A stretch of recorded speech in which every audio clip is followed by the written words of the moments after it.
Welcome to the Raise podcast. I'm Carol Barwick. We're here to raise your confidence and inspire your creativity. Each episode, we will have a different guest who will be discussing our Raise word. The Raise word is a word that will encourage you or empower you and at times inspire you to explore the word a little more for yourself.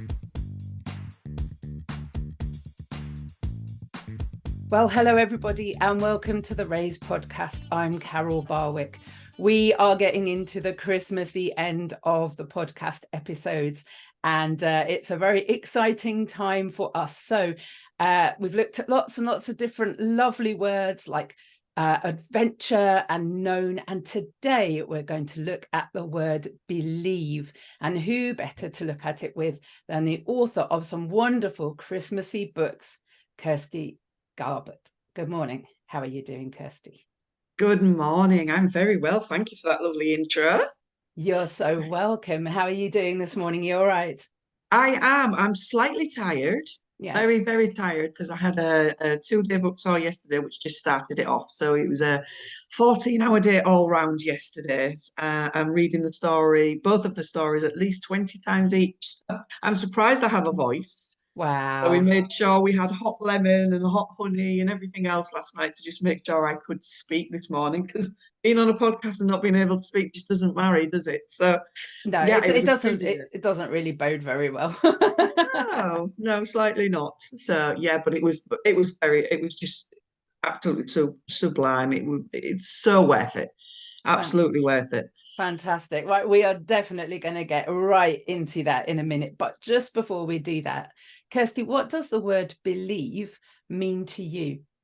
Oh, so believe is, for me, it just encompasses everything that we are probably told to believe in. However, it's like when they say like seeing is believing, I kind of go with feeling is believing. And it's what you feel in your heart and mind that you trust, you wish to believe in.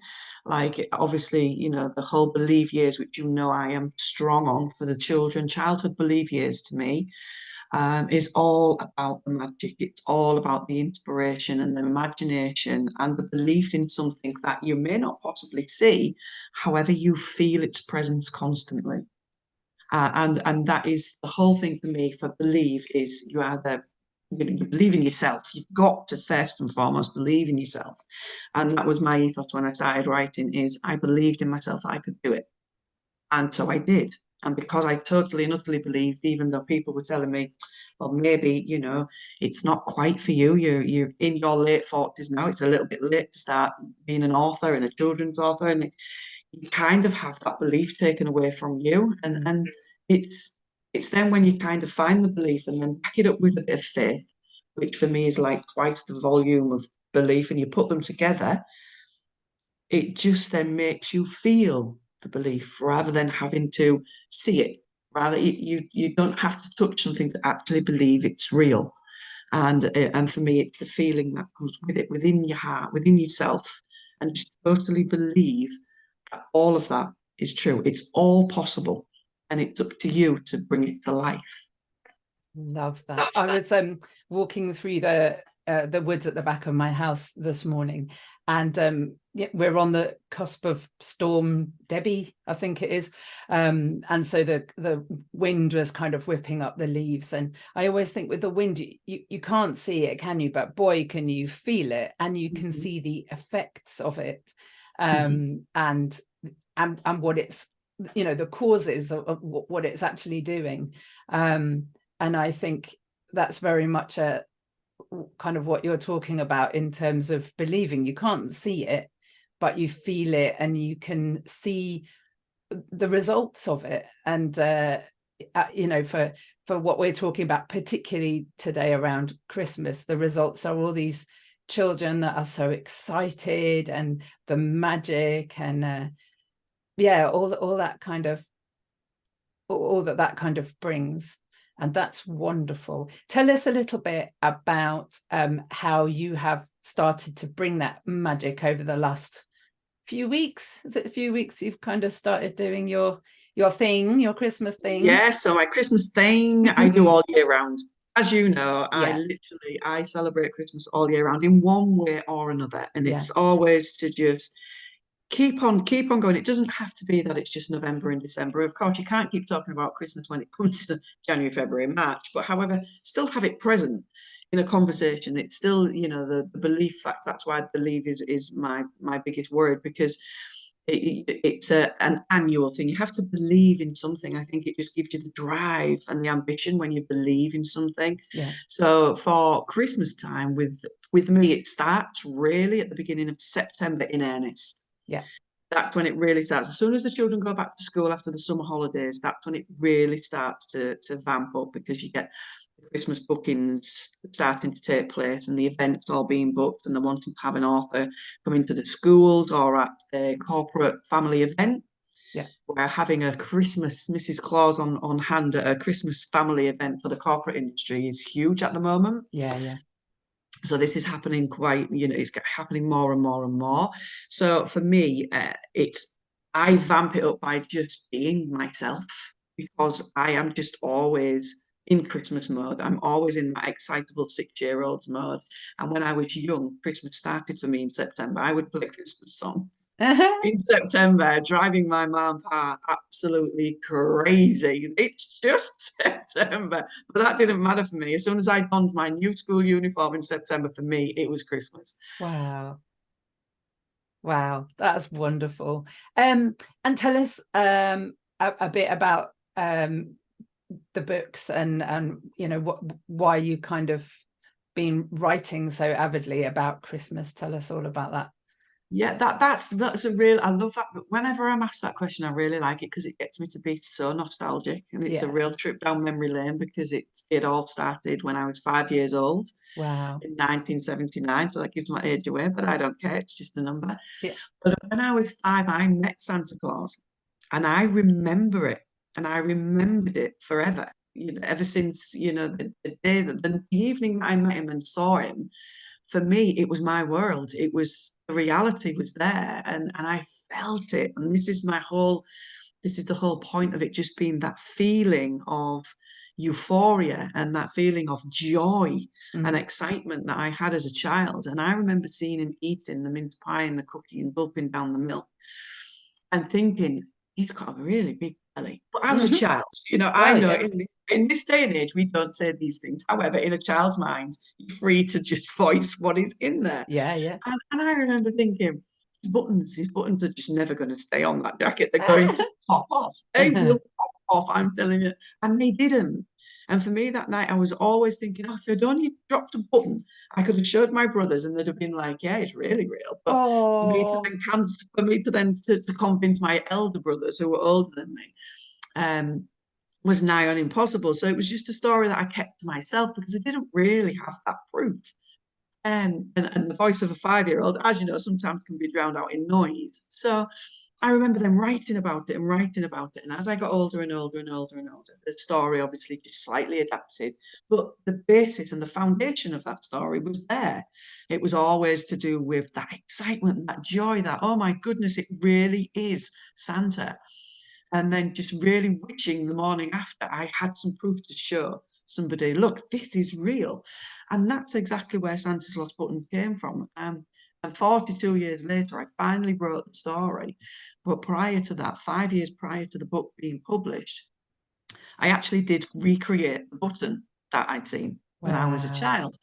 And the button was then put out to the world without any children listening to this podcast. And Mm. it was just absolutely amazing, the response that it got. And I sent then an A4, really watered down version of the story with the button to Mm. just explain what it was and what people did and how you would use it. Put it out near the treat plate when Santa had been, because he'd gobbled up all the treats, or near the gift that he left near the tree because he's obviously bent down, or he's sneezed and it's popped off, or he's tripped over the cat, he's fallen onto grandma because she's snoozing by the fire. Anything to just make these buttons that would pop within the room or near the front door as he's left, whichever the inspiration or the imagination that would lead the parent to just display this button for the children to find on Christmas morning. morning, Yeah. after reading the story leading all the way up to Christmas, which they do avidly. Yeah. Once they get the book and they read it and read it and read it again. Oh. And then by the time Christmas morning comes and they find the button is so part of their life. It's so, they've invested in this story containing this button in both books incorporate the button. That when they find their own button, it becomes their most prized possession. And it's something they will then go through their Believe years with. And so to write Santa's Lost Buttons first and to follow it up then with the LBI series, it will then span out between the Believe years of 3 and 7 and just keep that whole mystery and that whole excitement and joy and thrill all that surrounds Santa, you know, but then they've got their own proof. It's there. They have it. And hopefully, God willing and God blessing, because my books are all done in hardback and the buttons are wooden, they will last a lifetime.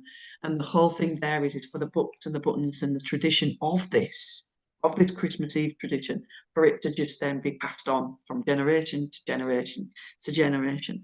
A bit like the night before Christmas. That I grew up with that. That was I absolutely, I could recite that. That is the book I grew up with, and this is what I would love for Santa's Lost Buttons and the FBI series, which follows it, for these to just be passed on through generations, and there are stories that are enjoyed, and the button goes with them each time, and you know, and I just imagine by the time I'm old and grey, very, very old and grey, that it will have been read so many times by so many different generations. Yeah. That's the whole point. That's what I would just love, for them to just believe in it, that every year, I'm going to find another Santa's button. I hope I do. What a legacy. I just want to go back to the button. So obviously you knew exactly what it looked like. Yes. How did you find the belief and the trust that somebody would be able to create your button? You know, this was amazing. So this was in 2016, and I run then a little craft business. It was gift crafting. So it was called Perfect Reasons, hence why now it's changed to Perfect Reasons Publication, because it's adapted. But it was Perfect Reasons for all gifts. So I would match every perfect reason that you would need a gift, whether it's Father's Day, Mother's Day, Christmas, birthday, christening, so on and so forth. And it got to the Christmas of 2016, and I was putting together what I called the Believe package. So within that was a Believe bell, the Santa key, the Santa letter. But it missed something. It really missed something. And I always had this button. This button was always there.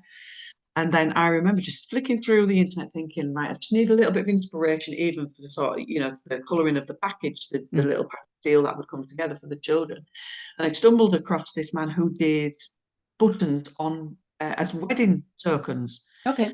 Also sprinkled across the table would be John and Jane married, first of the 9th, and it would be their little momentum to take home. And as soon as I saw it, it was so uncanny that I'd fallen upon it, because it was the same button. And I was just like, that cat. So you zoomed in and zoomed in some more, and then contacted him and just said, I need this button, but I don't want it as a wedding. This is Santa's button. Why is it on a table for a wedding? So he was then, oh my goodness, I've never heard of this before. This is amazing. And then we spent the next week designing the button together and making sure it was of a good size, that was a safe size. Yeah. Obviously, as you know, young children, you know, by the time they read the book at 3, they're stopping putting things in the mouth. However, I still wanted it to be big enough that it was a safe book. Yeah. So we designed it to be big enough, to be safe enough, and in a wood that didn't splinter or split or easily crack or anything like that. And eventually we came up with the cherry wood real Santa's button that was grooveless, so they couldn't, you know, stick the nails in and things like that. So, and then it just says Santa's Lost Button at the top, as you've seen. Yeah. And then each book will have the exact same button, so it's a collectible, but it will be slightly different each time. Santa's button says Santa's button on the top with 2 snowflakes by the side of that, and then its own saying on the bottom of it. And then the LBI has Santa's button at the top with 2 candy canes by the side of it, but then a secret message on the bottom relating to that book. So each time it's the same button, but is in line with the book that they've just read. So each button is completely the same, but totally different. Oh, that's wonderful. That's really wonderful. And what a lovely way to discover that your your button was real and it It was, existed. yeah, And it then, was there. Yeah, yeah, it's imagine how that unbelievable. man must have felt as well, thinking, Absolutely. oh my goodness. Oh my goodness, yeah. So he's now become a really firm friend. Of course, he would do. Yeah, yeah, And he's getting thousands and thousands of orders for buttons, and he's now just at a touch speed dial away now. Whenever I'm in need of some, he's there, and it's, you know, we have a great relationship with that, so that's fabulous. yeah, But for him to just, it is quite uncanny how I found it, because I would have never. It was just there, and why would I stumble across something about a wedding in December? yeah, You normally see these weddingy things that start coming out in yeah, kind May, of summary time. June, Yeah, yeah, yeah, July, yeah, August, yeah. And it was just, it just popped up, and it was just there. And I had, like I say, it was, by the time I'd contacted him and said, this is Santa's button. It's yeah. just like, and he had only started doing it that year. Wow. So it's really uncanny how it all happened. So, and that, like I say, it's that belief. You know, you don't have to see it; you feel it, Yeah, and it's the belief in knowing that button would one day. I knew that button would one day play a major part in my life, and by golly, so it has. yeah. Oh, that's just wonderful. Yeah, it's that, as you said, it's when your faith becomes real, isn't it? Mhm. I'm a Christian, and there's a really good bit in the Bible about faith is being sure of what you hope for and certain of what you don't yet see. And that seems like that for the button. It was like, I know it's coming. He's Yes, coming. yeah, And absolutely, absolutely. yeah, that strong belief, and there it was. And here Yeah, you there are. it was. There it was. Just at the um, time, yeah, just at that time when it was needed. And, you know, everyone kept saying when they was reading the A4 little watered down version of Santa's Lost Buttons, you really need to write this. I've said, I've written it. It's just getting it published. You know, I worked as an EA by then, and it was just manic stations all the time. yeah, And it was just finding that type. But the universe delivers when it's right. I yeah, always believe in that. Literally do. And it just came 5 years later after that, in 2020. Well, in 2020, when we had the epidemic and I got made redundant, yeah, it was just then, you know, I got made redundant, or I found knowledge that I was being made redundant in the December of 2020. And my whole world fell apart, because I'd been there for 21 years and it was my life. I loved the job up yeah, until, you know, a few years before I left. It was becoming too much, both physically and mentally. And then when the redundancy came in and I was trying to decorate the house, being Mrs. Christmas that I am, mm, and it was just that sullen feeling of getting the decorations out and thinking, oh my goodness, what do I do next year? I've been institutionalized for 21 years. What do I do now? And the button fell out of my decoration box, because I had some buttons that I would put on my tree. yeah, And the button fell out of the box, hit my toe, and fell on the floor and rested. And it was just like, again, that, oh, yeah, that's what I'm supposed to do. And no sooner had that happened, I literally took my laptop out, got the story out that was written in about 5 different versions, because obviously way back then it was like, which way do you go with this? And started just finessing it ever so slightly. And I found an editor in America who worked for Disney and Penguin House, and just sent it to her and said, is this any good? You know, am I really good at this? Will the children really like this? Can you give me some pointers? And it came back with an absolute huge thumbs up, with some tweaks here and there, of course.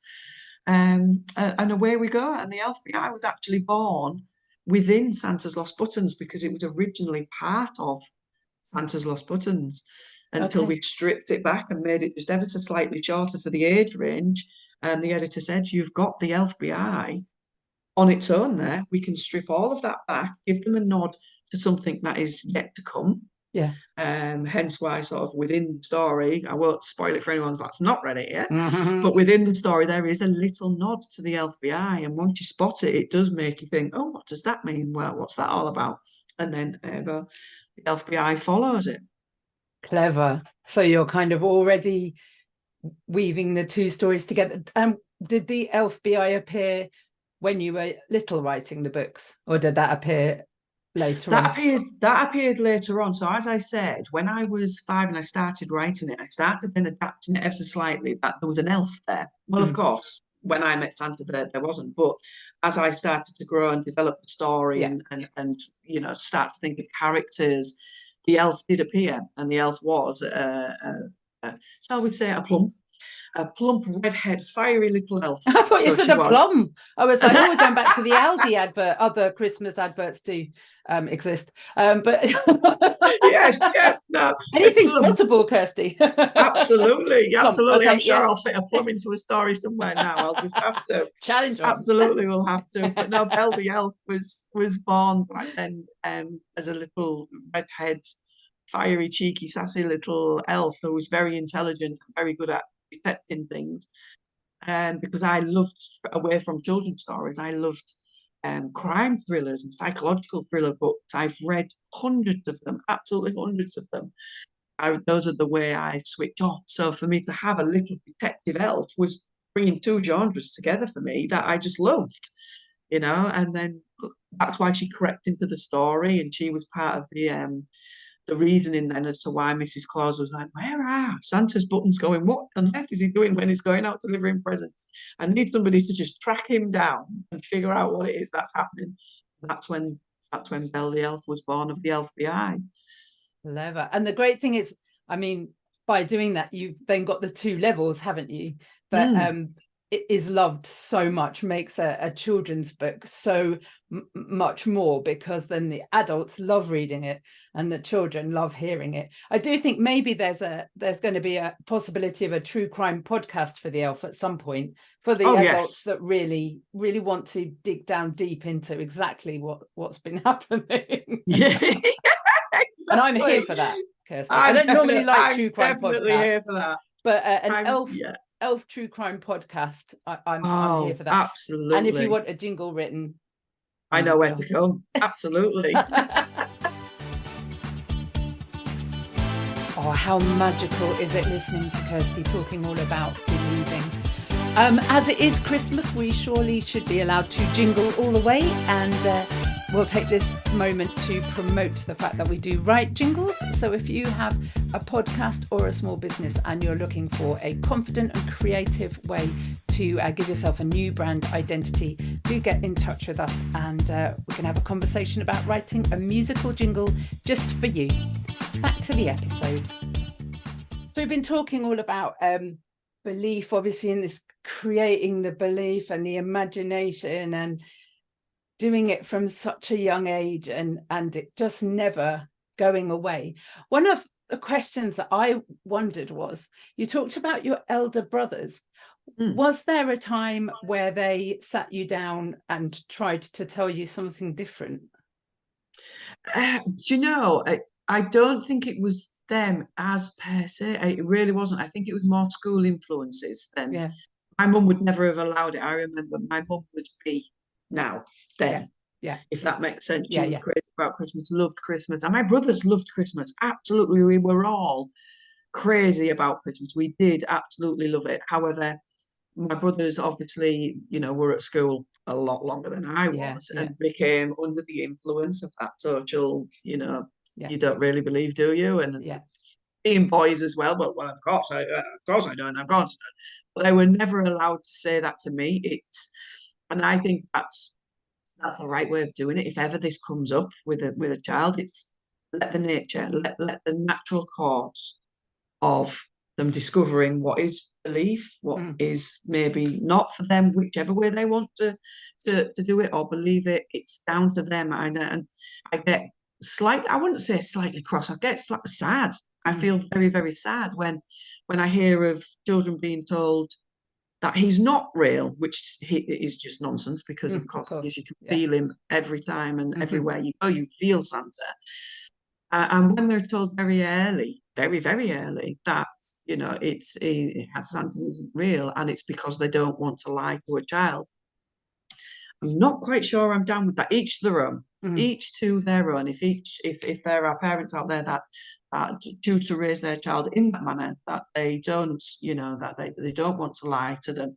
But what then really frustrates me ever so slightly is we've told them that Santa's not real because we don't want to lie to them, but it doesn't take away the magic. Magic is believing. Yeah. So it's one or the other. So some people don't believe in magic at all because it's a trick. It's a trick of the eye. It's, so it's either you do believe because of the magic, or there's nothing like Santa or magic, and Yeah, there's no yeah, magic of Christmas at all. yeah, yeah. Difficult to So have one without yes, the other. Yeah, exactly. It's difficult to say to a child, Santa isn't real, yeah, but we still believe in the magic. yeah, absolutely. Yeah. Again, it's a little bit like that with me and my faith. I've got a relationship with God. I feel like he's my friend and he's there for me all the time. But if someone said to me, but you're just religious, that doesn't work for me. It's more than that. It's much more than that. And I think you said something right at the top of the podcast about faith. Oh, what did you say? It was Faith is really good. faith is double the quantity of belief. Yeah, yeah, So belief and faith go together hand in hand. But yeah, if you have faith, it's like twice as powerful as belief. yeah, Your yeah, faith in something to believe in it is it's a double whammy. yeah. I love that. I think what is also incredibly important is the amount of belief that you had in yourself and also that other people had in you that kind of enabled you to continue on this journey, because at so many different points other people would have said, oh, a button's fallen off the Christmas tree, I'll just pick that up and pop it in the bin because I don't need it anymore. or you get in contact with a person and say, that's my Christmas button, and they say, absolutely isn't, that's my wedding button, and to stay away from it. So it's there's a lot of people along the way that have kind of carried that belief on for you and your own self-belief. Tell me a little bit about that and why you think it's so important. I just think it's one of those there's outside influences for everything, isn't there? Yeah, yeah, It doesn't matter. Everybody has their opinion, and rightly so. Well, we're all human, we're all individuals. yeah, And I just think there's so many people with strong opinions that do try to influence other people. yeah. And it does take away a lot of belief.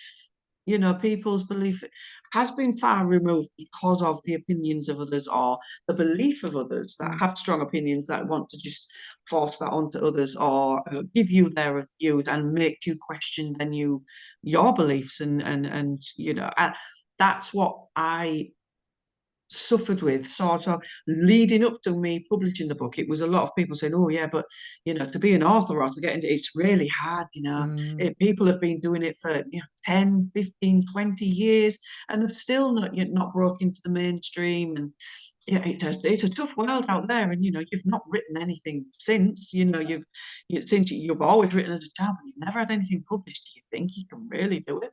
Well, hello, yes, I can. Yeah. I know my story's good. I know my story is brilliant. Whenever I read these stories to my kids, or I read it as to the alphas or the betas that I went to speak to, and they were all just like enthralled. And now when I go out and read this story to children, I am literally swamped. They are literally up in my face. They start off about 3 meters away and I'm reading. By the time I get to the fourth or fifth page, they're literally up, right up into the book, pointing at all the buttons. Now you tell me that I knew that in my mind when I wrote the story. I knew that a child would love this story.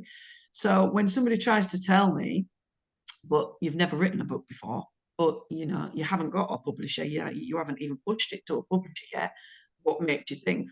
Well, what makes me think is I know the story's good, and I believe in myself. And you've got the So evidence as well, haven't you, Kirsty? You've got the yes, evidence with all the yes. children.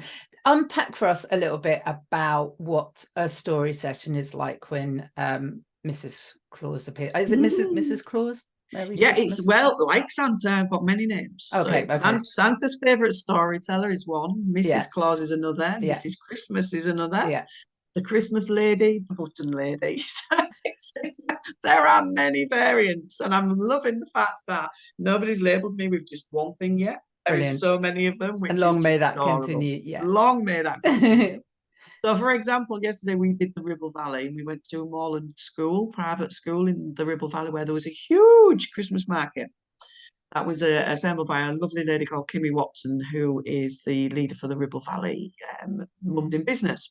And she invited me along with the school, which is roughly about 3.5 hours away from where I live. And I had to go. So once we arrived, I walked around dressed as Mrs. Claus with my long velvet dress and my little coat that goes over the top with the gold Oh, wow. swells, and my hair all up with pins and sparkly bits, and it was just wonderful. It was adorable.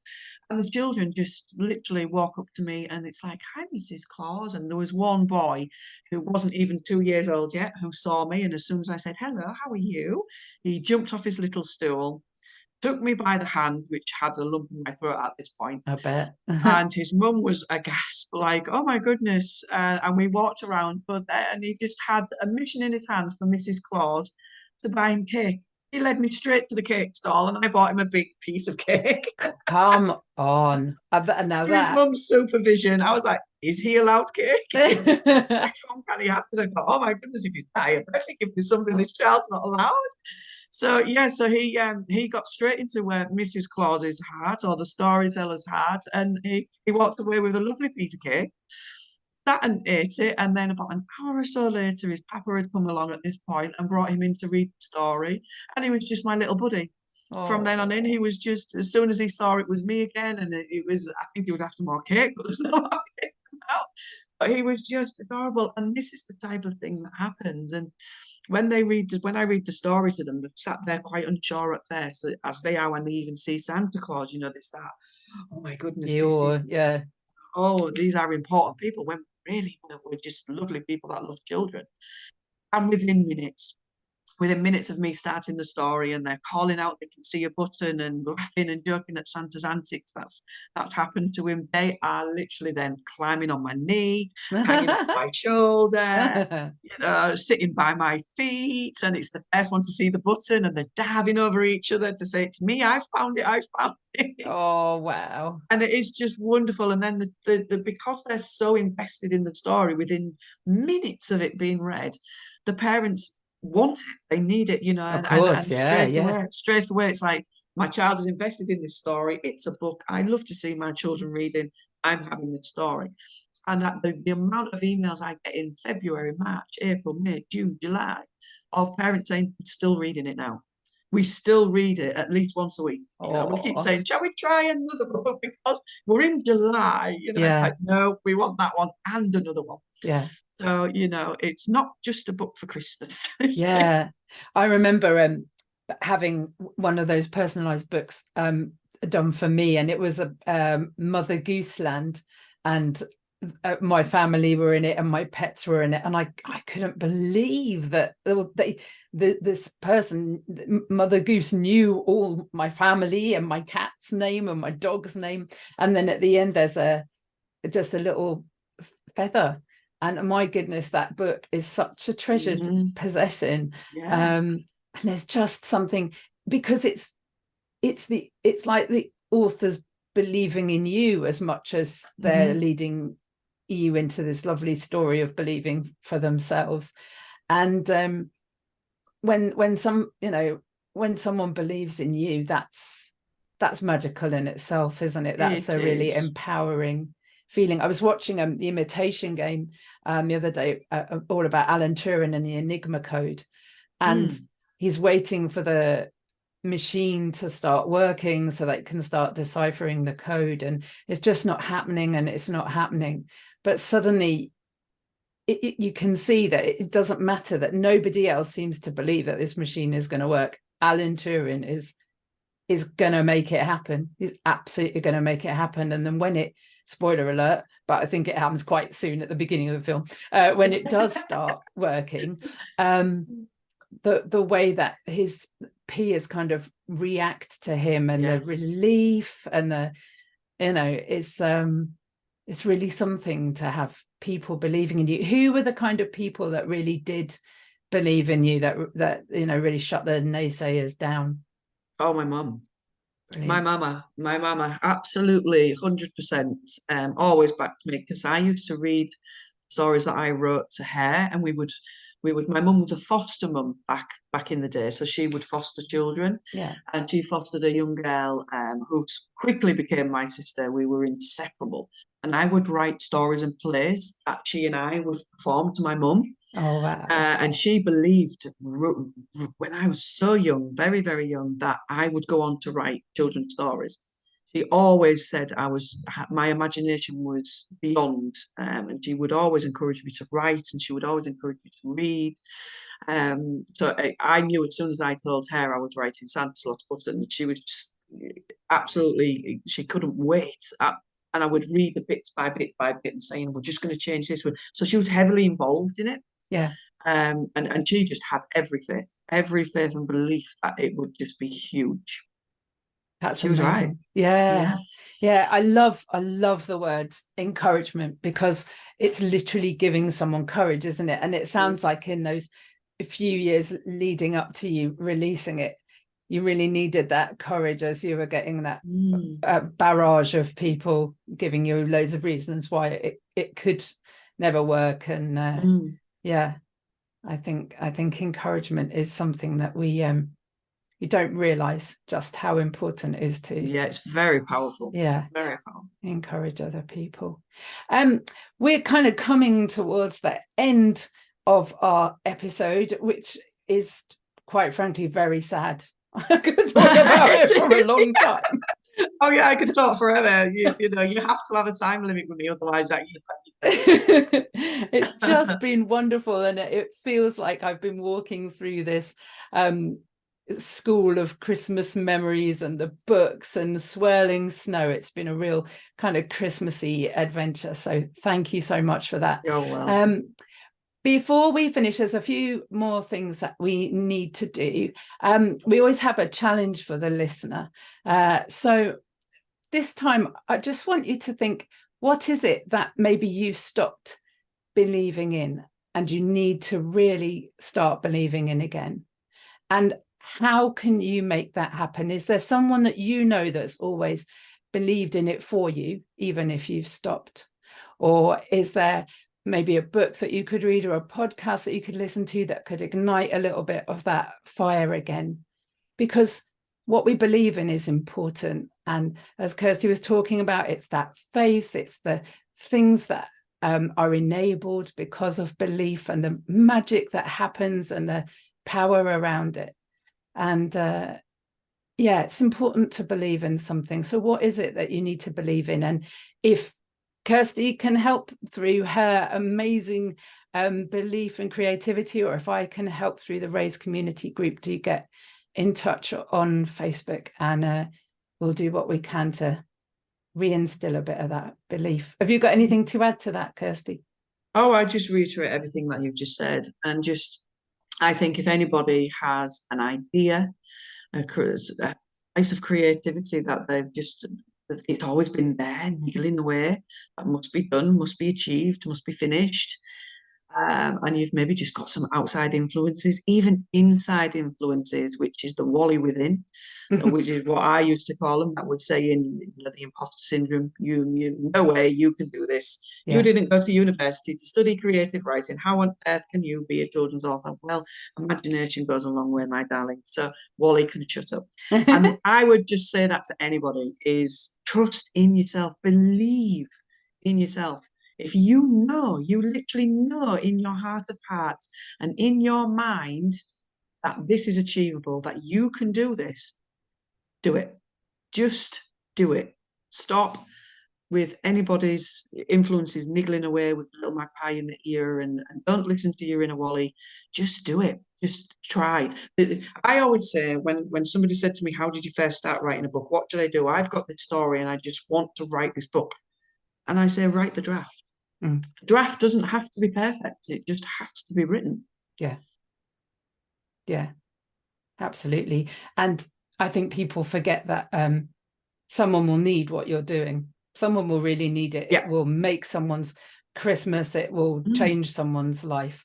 What it is that you're believing in will make a difference to somebody else. Oh, for sure, for sure. I know I've prolonged some beliefs now. Some believers that were on the cusp of non-believing. I truly do believe, which I've been told by many a parent, that they've managed now to secure another year, another 2 years. So it's, that's, if this story hadn't come out, parents would be sad that children are growing, childhood's fleeting. So, prolong it for as long as you possibly can. Yeah. That's wonderful. Have you got anything else that you want to share with us? What we're going to do is I'd love you to read a little bit. I think what we'll do is we'll do it as a bonus bit at the end of this podcast so that children can listen to that bit, but don't have to listen to all that adult bit before it. Yes, That's what I'm because we thinking. don't want to spoil anything. No, exactly. So we'll Please don't let your children listen to definitely this. not. So what we'll do is we'll do that right at the end. So parents hold fire.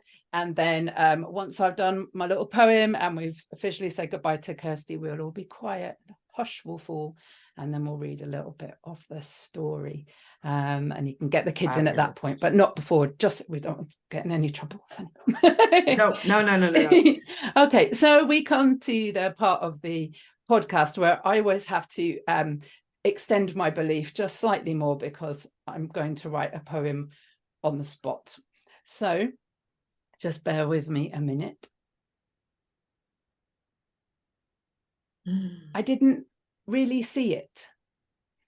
It didn't exist, but I wanted it to happen, and I knew that it was missed. So I came to imagination, and I asked for it to grow.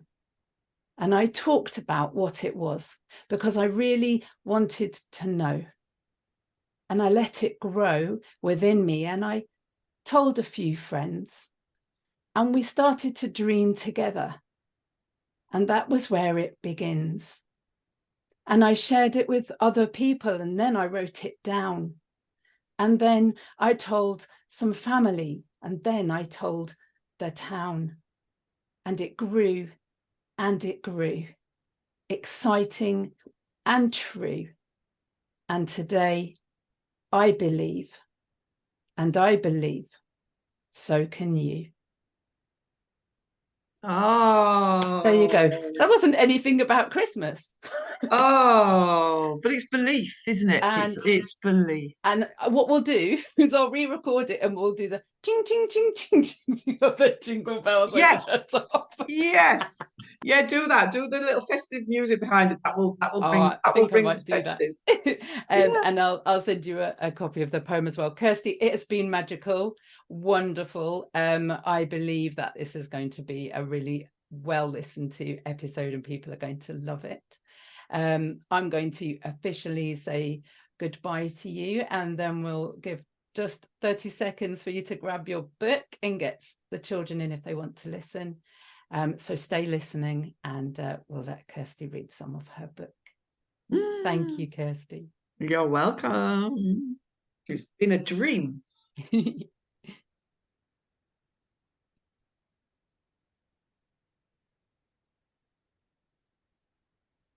So I hope all you children are sitting down and excited, and we're going to have Santa's favourite storyteller telling us a little bit of the story.